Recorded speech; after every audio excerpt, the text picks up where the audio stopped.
Good morning, everyone. So, today we are discussing the course of BT, FBT, और इसका जो पुराना नाम था that was F1.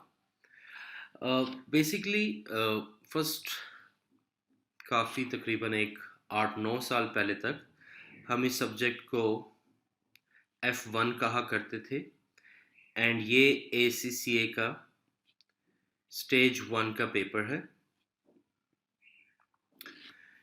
या इसको ऐसे भी कह सकते हैं कि FIA के स्टेज 3 का पेपर है। सो जैसे भी आप इसको कंसिडर करना चाहें। तो फर्स्ट इसको F1 कहा जाता था।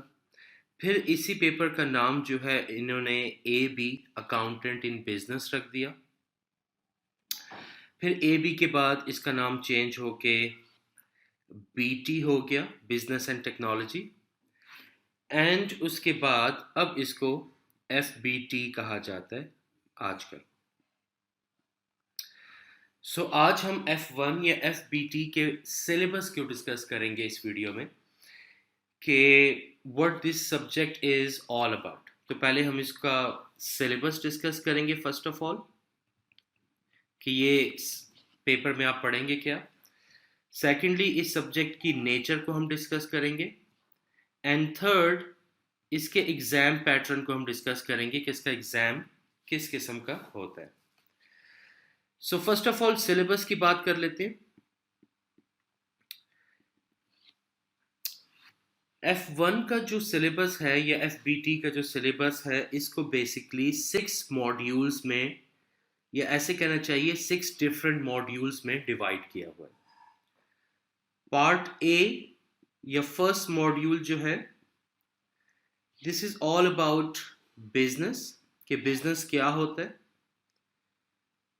बिजनेस के स्टेक होल्डर्स कौन होते हैं,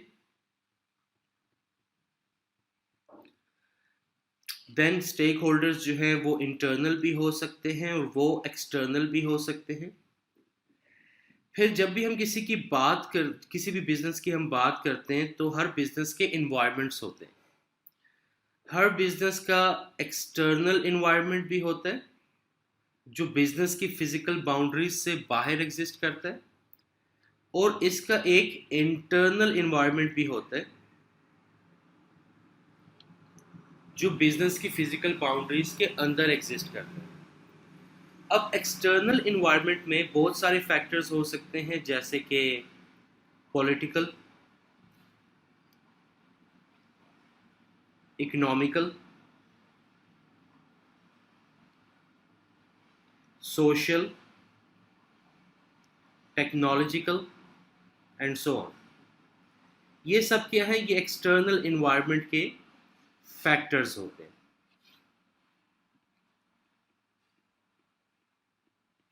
ये एक्सटर्नल इन्वायरमेंट के फैक्टर्स होते हैं। फिर इसमें हम इकोनॉमिकल फैक्टर्स जो है इसको थोड़ा सा डिटेल में डिस्कस करेंगे और यहाँ पर हम डिस्कस करेंगे कि माइक्रो इकोनॉमी क्या होती है और मैक्रो इकोनॉमी क्या होती है। This is all about the very first module of F1 जिसको हम कहते हैं FBT या इसका जो मॉड्यूल है उसका नाम है the business organisations, its stakeholders and the external environment. इसके बाद फिर सेकंड मॉड्यूल आता है which is part B. Part B में हम बेसिकली डिस्कस करेंगे बिजनेस के इंटरनल इन्वायरमेंट को जो बिजनेस की फिजिकल बाउंड्रीज के अंदर एग्जिस्ट करता है।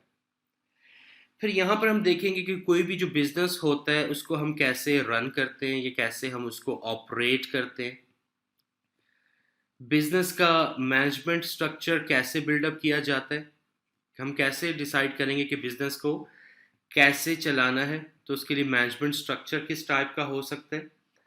हर बिजनेस का जिस तरह एक किसी भी कंट्री का एक कल्चर होता है, किसी भी रिलीजन की बेस पे या उसके लोकल जो नॉर्म्स हैं उसकी बेस पे या उसकी लोकल वैल्यूज़ की बेस पे, इसी तरह हर बिजनेस का भी एक कॉर्पोरेट कल्चर होता है।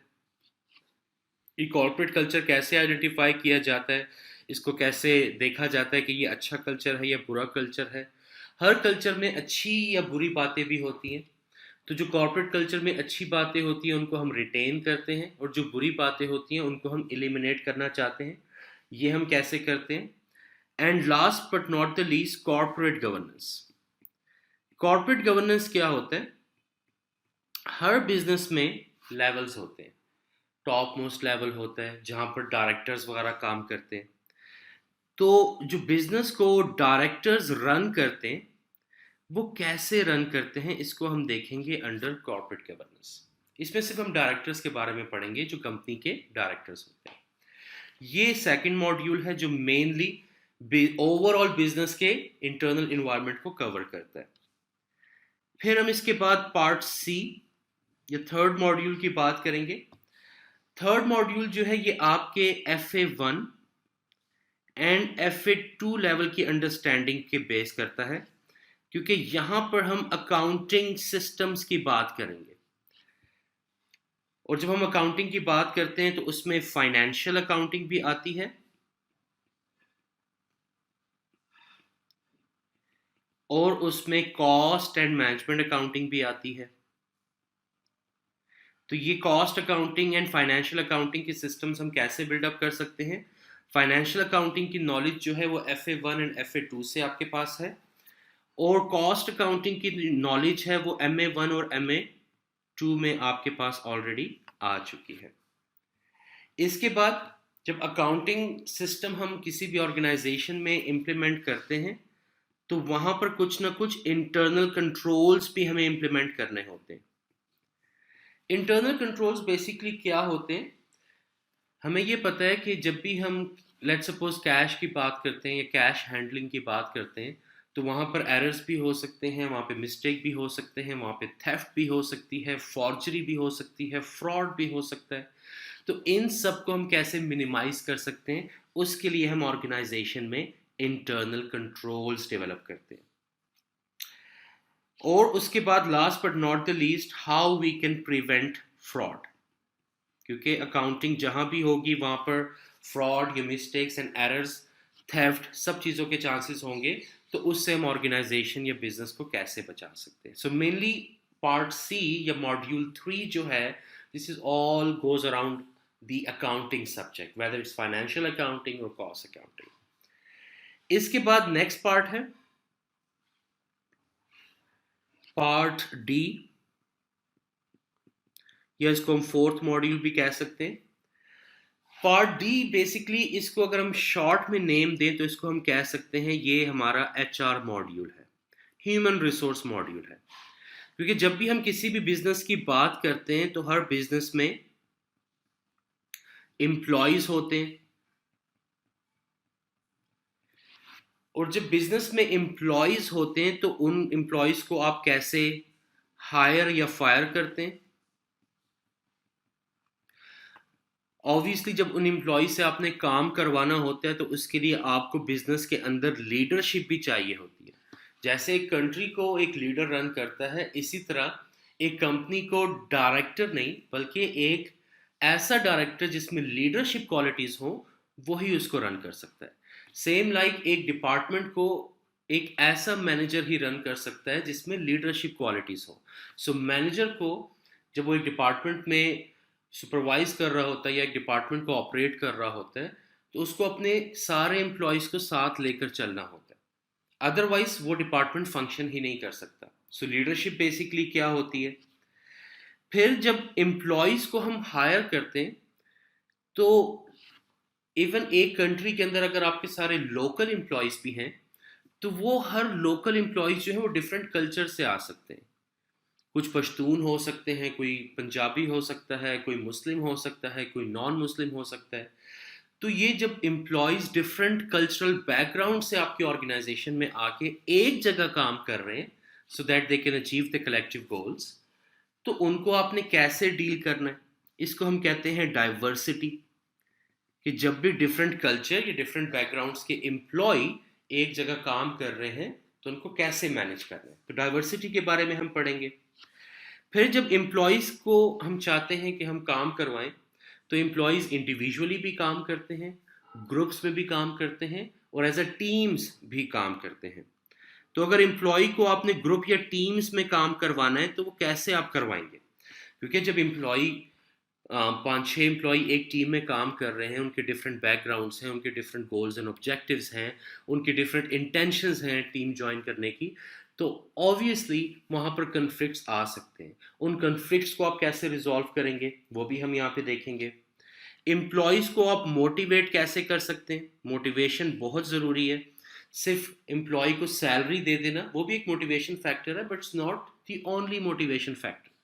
फॉर एग्जाम्पल, अगर आप एक लेबर की सैलरी को 5% बढ़ा दें, वो उसके लिए तो मोटिवेटिंग हो सकती है, लेकिन डायरेक्टर जो ऑलरेडी मिलियन ऑफ डॉलर्स में सैलरी ले रहा है, उसकी अगर आप 5% सैलरी बढ़ाते तो उसके लिए वो बिल्कुल भी कोई मोटिवेशन फैक्टर नहीं है। तो एम्प्लॉयज़ को आप मोटिवेट कैसे कर सकते हैं? फिर जब एम्प्लॉय आपकी ऑर्गेनाइजेशन में आता है तो वो आपकी ऑर्गेनाइजेशन के प्रोसीजर्स को शायद इतने अच्छे तरीके से नहीं जानता हो, तो उसको अच्छी तरह से एडजस्ट करने के लिए आप एम्प्लॉय को ट्रेनिंग वगैरह भी देते हैं, ताकि वो आपकी ऑर्गेनाइजेशन के प्रोसीजर्स को ज़्यादा बेहतर तरीके से अप्लाई कर सके। And last but not the least, performance appraisal. Performance appraisal basically क्या है? परफॉर्मेंस अप्रेजल ये है कि जब भी आपका एम्प्लॉय, जब आप उसको हायर करते हैं तो आपकी कुछ एक्सपेक्टेशन होती है कि एक साल में ये मेरे लिए इतनी वैल्यू जनरेट करेगा।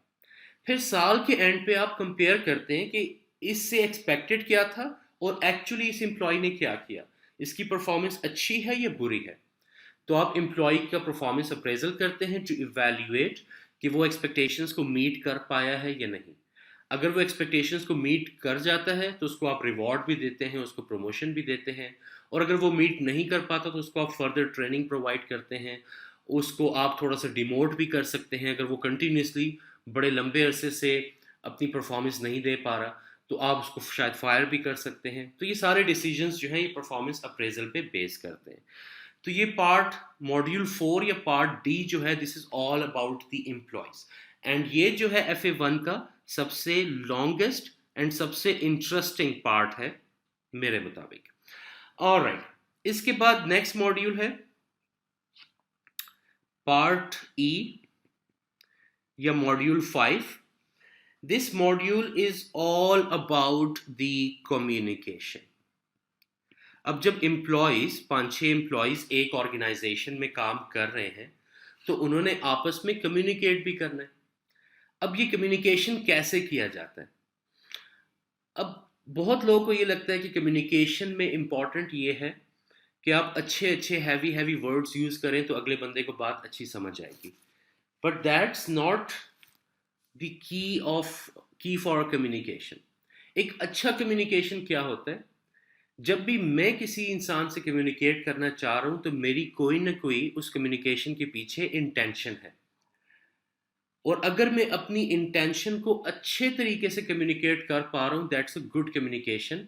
बेशक मैं हैवी वर्ड्स, अच्छे वर्ड्स या बुरे वर्ड्स या जैसे भी वर्ड्स मैं यूज़ कर रहा हूँ, हल्के वर्ड्स अगर मैं यूज़ कर रहा हूँ कोई मसला नहीं, बट एज फॉर एज अगर मैं अपनी इंटेंशन को अपने रिसीवर को समझा पा रहा हूँ, ये एक अच्छा कम्युनिकेशन है।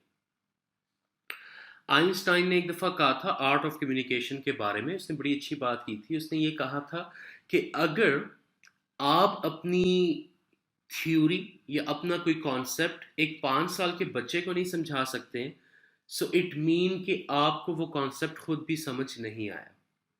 तो अगर आपको एक चीज़ अच्छे से समझ आती है तो वो एक लेमैन को, एक 5 साल के बच्चे को भी आप समझा सकते हैं। इसी तरह हम डॉक्टर्स की एग्जाम्पल लेते हैं। जब आप एज अ पेशेंट डॉक्टर के पास जाते हैं तो डॉक्टर आपको कोई मुश्किल वर्ड्स में वो आपकी बीमारी को नहीं समझाता, वो आपको सिंपल तरीके से कहता है कि आपको लंग्स का इशू है या आपको हार्ट का इशू है या आपको ब्रेन का इशू है या सो ऑन। लेकिन वही डॉक्टर जब आपकी डिजीज़ को वो अगर दूसरे डॉक्टर को एक्सप्लेन करेगा तो आपने देखा होगा कि वो बड़ी प्रोफेशनल टर्म्स यूज़ करते हैं, वो मेडिकल टर्म्स में बात करते हैं एक दूसरे के साथ, ताकि वो थोड़े टाइम में ज़्यादा चीज़ को समझा सकें। बट अगर वही मेडिकल टर्म्स एक डॉक्टर जो है पेशेंट को के सामने यूज़ करेगा तो पेशेंट को कुछ भी समझ नहीं आएगी, क्योंकि पेशेंट का ताल्लुक तो मेडिकल प्रोफेशन से नहीं है। सो कम्युनिकेशन कैसे करना है, एक ऑर्गेनाइजेशन में कम्युनिकेशन चैनल्स कैसे बिल्ड किए जाते हैं, ये सारी चीज़ें हम देखेंगे पार्ट ई में।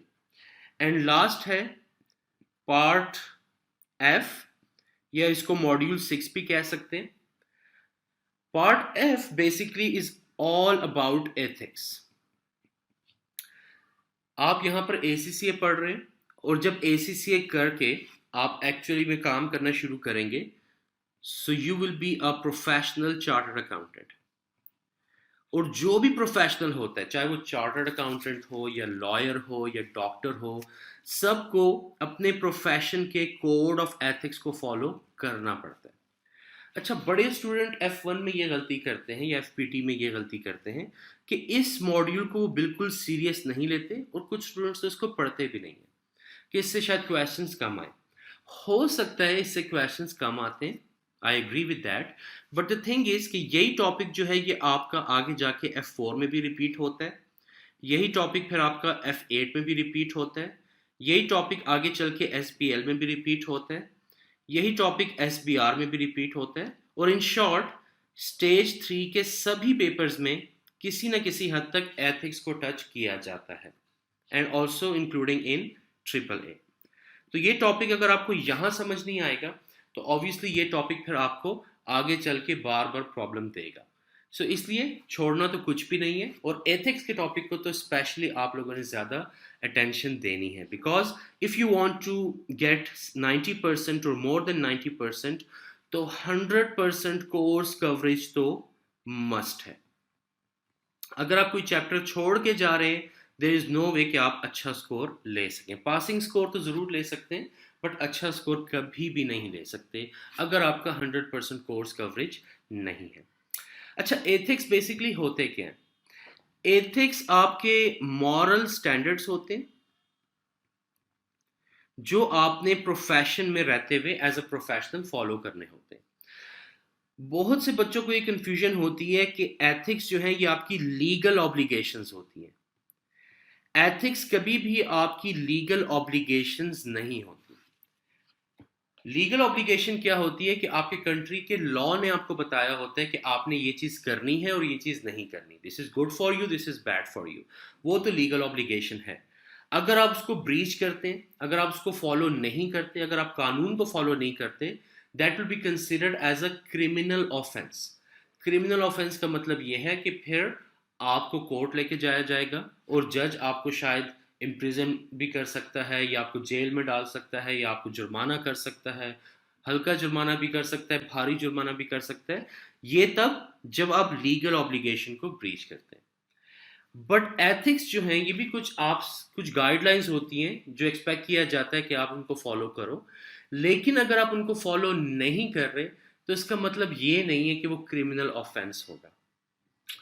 अगर आप एथिक्स फॉलो कर रहे हैं तो it shows your high moral standards, अगर आप उसको फॉलो नहीं कर रहे तो it's still fine, right? Okay, तो ये आपके एथिक्स हो गए, और एथिक्स में और लीगल ऑब्लिगेशंस में ज़मीन आसमान का फ़र्क होता है, इन दोनों को कभी मिक्सअप नहीं करना। So this is all about the syllabus. अब थोड़ा सा इसकी नेचर की बात करते हैं। मैंने सिलेबस को इसलिए पहले डिस्कस कर लिया ताकि आपको इस सब्जेक्ट का नेचर समझ आ जाए। First of all, it's a theoretical subject. अब जो बच्चे FA1, MA1, FA2, MA2 पढ़ के आए हैं, वो चारों पेपर जो थे वो कंप्यूटेशन बेस्ड थे, कैलकुलेशन बेस्ड थे। इस पेपर में कोई भी कैलकुलेशन एज सच नहीं है, सारे के सारे थ्योरेटिकल कॉन्सेप्ट्स हैं। अब बच्चे गलती क्या करते हैं? बच्चे सबसे ज़्यादा गलती ये करते हैं कि वो इन थ्योरेटिकल कॉन्सेप्ट्स को मेमोराइज करने की कोशिश करते हैं। एग्जाम में वो कभी आपसे, फॉर एग्जांपल बिजनेस की क्या डेफिनेशन है, सारे बच्चों को आती है, that business is a legal activity carried out with the view of realization of profits, with the view of earning of profits। ये एक बुकिश डेफिनेशन है, और ये सब बच्चों को बहुत अच्छे तरीके से आती है। वो एग्जाम में कभी भी आपको ऐसा क्वेश्चन नहीं देगा कि बिजनेस की डेफिनेशन लिख दे, एक दो वर्ड्स उसमें से उठा दे और उसका फिल इन द ब्लैंक बना दे। ऐसा कभी भी वो एग्जाम में नहीं देगा। तो बच्चे F1 में क्यों कम स्कोर करते हैं, या अक्सर बच्चे फेल क्यों हो जाते हैं? क्योंकि वो ये अंडरस्टैंड नहीं कर पाते कि ये जो है एप्लीकेशन बेस्ड पेपर है। एप्लीकेशन बेस या इम्प्लीकेशन बेस का क्या मतलब है? अगर आप बुक को रीड कर रहे हैं और एक नॉलेज आप एक्वायर कर रहे हैं, तो नॉलेज होना एक बात है और उस नॉलेज को अप्लाई करना कंप्लीटली डिफरेंट बात है। अब जो बच्चे F1 फेल करते हैं, इसका मतलब ये नहीं है कि उनके पास नॉलेज नहीं होती, उनके पास बहुत अच्छी नॉलेज होती है, बहुत तगड़ी नॉलेज होती है। बट प्रॉब्लम ये है कि उन्होंने चीज़ को मेमोराइज किया होता है। नॉलेज तो उनके पास होती है, बट उस नॉलेज को अप्लाई करना उनको नहीं आता। अब मैं आपसे पूछूं बिजनेस की क्या डेफिनेशन है, आप फर शायद बता दें।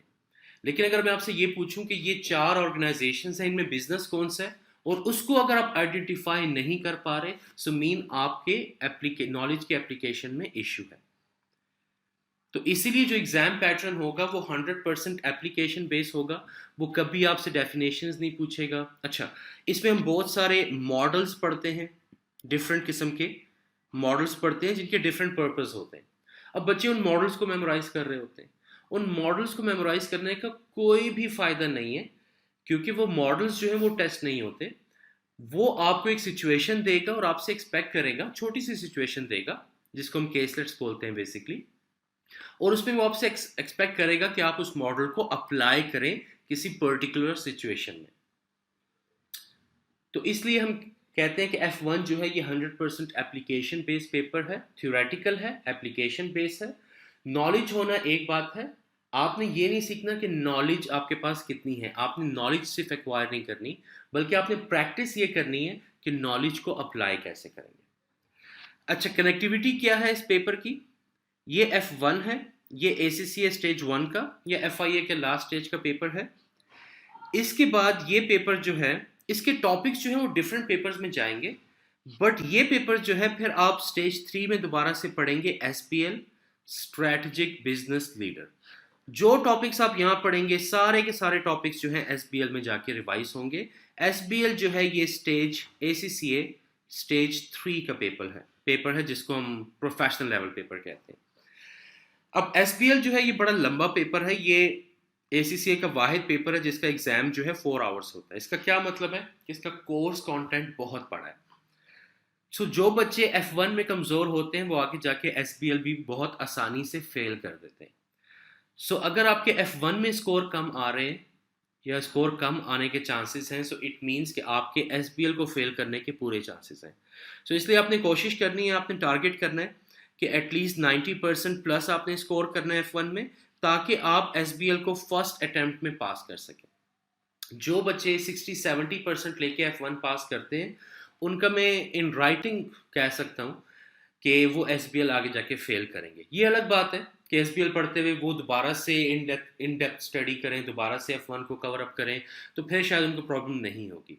बट जो उनका F1 में अगर उनका 60-70% स्कोर है और इसी नॉलेज को वो आगे लेके जा रहे हैं SBL के लेवल में, तो ऑब्वियसली 100% चांस है कि वो बच्चे फेल होंगे। अब आ जाते हैं एग्जाम्स की तरफ कि एग्जाम पेपर कैसा होता है बेसिकली इसका।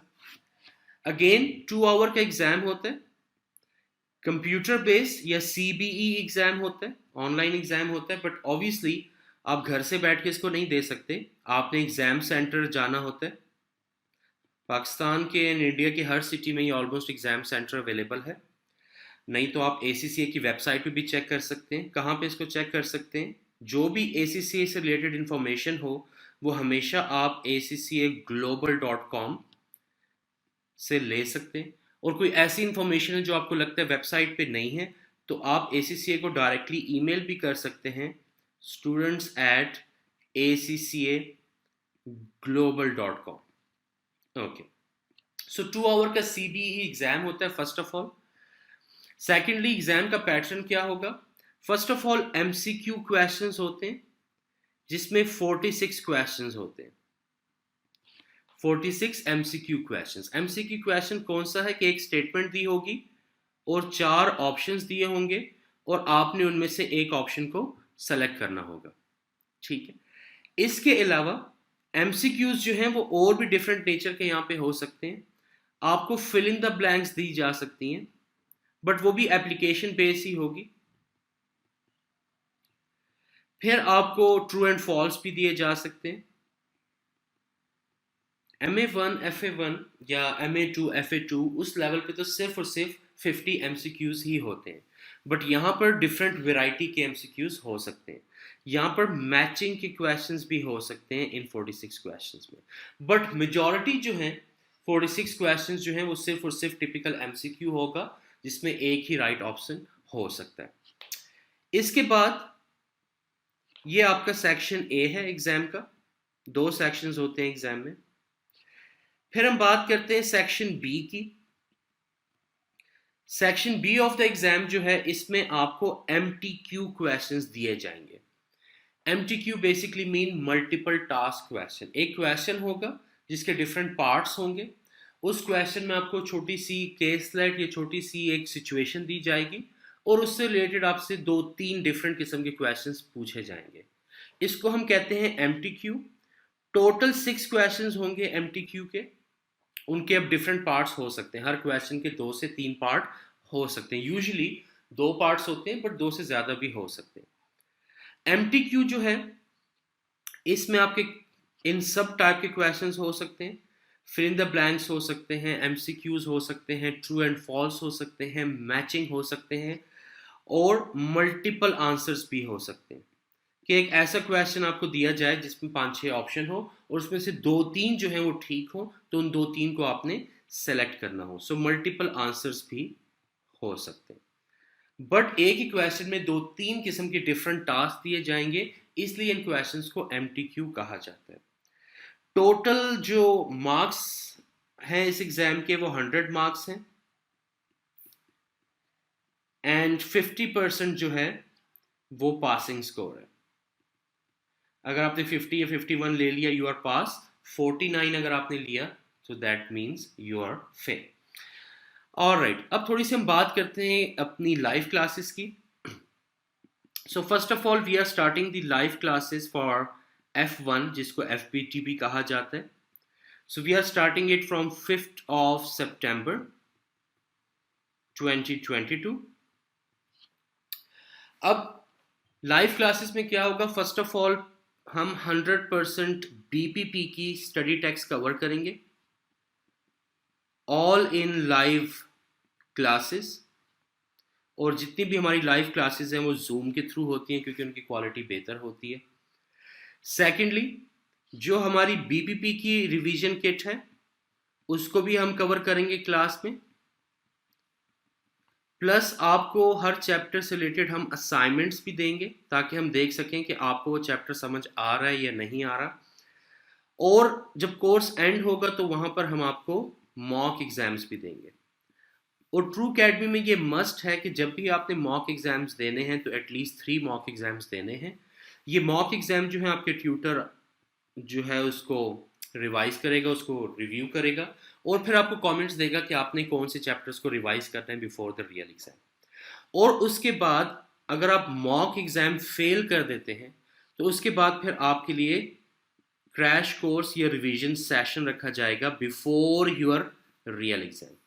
और रिवीजन सेशन के बाद अगेन आपको मॉक एग्जाम दिया जाएगा, and if you pass that mock exam so it means you are all good to give the real exam.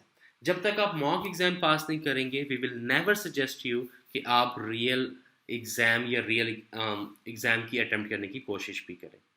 So this is all about F1 and FPT। Still, if you have any questions, feel free to write down in the comments below, और आप हमें WhatsApp भी कर सकते हैं। WhatsApp का number है 9230323500। सो मेरी टीम हमेशा वहाँ पर ऑनलाइन होती है, आप किसी भी टाइम क्वेश्चन कर सकते हैं। F1 FBT से रिलेटेड फिलहाल ये वीडियो देख के आप क्वेश्चंस कर सकते हैं, या ACCA में जनरल गाइडेंस आपको चाहिए, या आपके किसी और पेपर में आपको मुश्किल आ रही है and you need a tutor support, so you can always WhatsApp us.